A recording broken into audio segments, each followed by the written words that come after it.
জীবনটা একটা চক্রের মতো।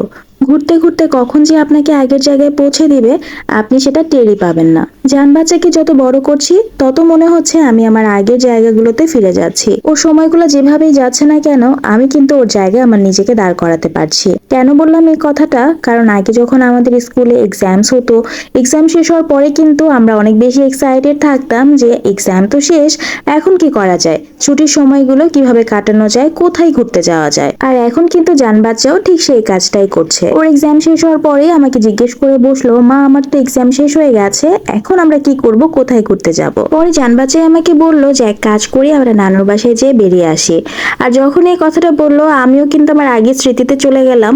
কারণ আমাদেরও যখন আগে এক্সাম শেষ হয়ে যেত, আমাদের একটাই কিন্তু ঘুরতে যাওয়ার বায়না থাকতো, সেটা হচ্ছে নানুর বাসা। আর ও নানু যখনই শুনলো যে জান বাচ্চা বলছে ওর এক্সাম শেষ হয়ে গেছে, নানুর বাসায় ঘুরতে যাব, তখনই তারা ডিসিশন নিল তাহলে এক কাজ করা যাক, ও যেহেতু ঘুরতে চাচ্ছে তাহলে ও আসলে আমরা সবাই মিলে একটু রেস্টুরেন্টে যাই, খাওয়া দাওয়া করি, ওরও সময়টা ভালো কাটবে আর একটু বাইরে ঘোরাটাও হয়ে যাবে। কারণ বাসায় থাকলে তো বাসায় বসে থাকবে, সেরকম এনজয় করতে পারবে না। আর ও কিন্তু রেস্টুরেন্টে এসে অনেক হ্যাপি। যখনই শুনেছে যে ও বাইরে ঘুরতে যাবে, তখন থেকেই তো ওর এক্সাইটমেন্টের আর কোনো সীমাই নেই। আর আমিও ওর এই সুন্দর মোমেন্টটা একটু ক্যাপচার করে নিলাম।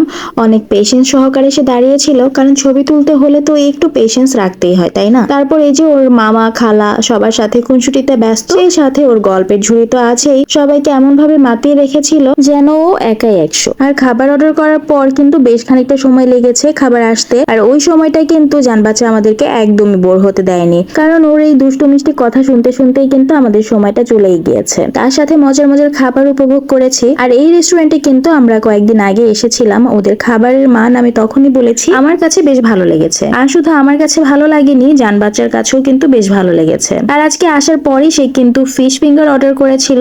আর এখন তো আমাদের কষ্ট করতেই হয় না, সে নিজের রেস্টুরেন্টে গেলে মেনু কার্ডটা নিয়ে বসে পড়ে এবং পিকচার্স দেখে সে অর্ডার করে দেয় কোনটা খাবে। আর আজকে যেহেতু ফিশ ফিঙ্গার খেতে চাচ্ছিল আর দিনটা তো তারই ছিল, তাই ভাবলাম যে ঠিক আছে, তুমি ট্রাই করো, ভালো লাগলে খাবে, আর না লাগলে আমরা তো আছি। আর ওকে নিয়ে আমি বাইরে গেলে আমার একদমই পেরেশানি পোহাতে হয় না, কারণ হচ্ছে যে ওর নানু খালা সবাই মিলে ও টেক কেয়ার করে। আর খাবার খাওয়া তো আছেই, সেটা তো আমার একদমই ধরতে হয় না, কারণ ওর খালামণি ওকে কিন্তু খাইয়ে দিচ্ছিল। তো এই তো দেখতে পাচ্ছেন কত সুন্দর করে খালামণির হাতে খাচ্ছে, আর এদিকে আমি এনজয় করছি আমার খাবার, কারণ আমার তো কোনো ঝামেলাই ছিল না। জান্নাতের অর্ডার করা ফিশ ফিঙ্গারটা কিন্তু বেশ মজা ছিল। আর তার সাথে ওদের খাবারের কোয়ালিটি তো এমনিতেই ভালো, আমি এর আগেও বলেছি। আমার কাছে কিন্তু সবকিছু অনেক ভালো লেগেছে, অনেক মজা করে খেয়েছিলাম। রাইসের কোয়ান্টিটিটা ওরা অনেক বেশি দেয়, আসলে শেষ করার মতো না। আর এখন তো কম খাবার খেতে খেতে বেশি খাবার খেতেই পারি না, তো রাইসটা তো একদমই পুরোপুরি শেষ করতে পারিনি। আর বাদ বাকি যা ছিল আমার কাছে কিন্তু বেশ ভালো লেগেছে। জান বাচ্চার সাথে সাথে কিন্তু আমরাও ট্রিট পেয়ে গেলাম। আসলে মাদেরও ট্রিট পেতেই হবে, তাই না? কারণ দেখুন আমরা কত কষ্ট করি, ওদেরকে নিয়ে স্কুলে যাই, আবার বাসায় ওদেরকে পড়াশোনা করাই। আর এক্সামস এর আগে তো মায়েদের টেনশনের একদমই কমতি থাকে না। বাচ্চারা তো খুব বেশি এক্সাইটেড থাকে যে ওদের এক্সামস, ওরা এক্সাম দিতে যাবে, ওদের কাছে অন্যরকম একটা ব্যাপার লাগে। আর আমরা কিন্তু আমাদের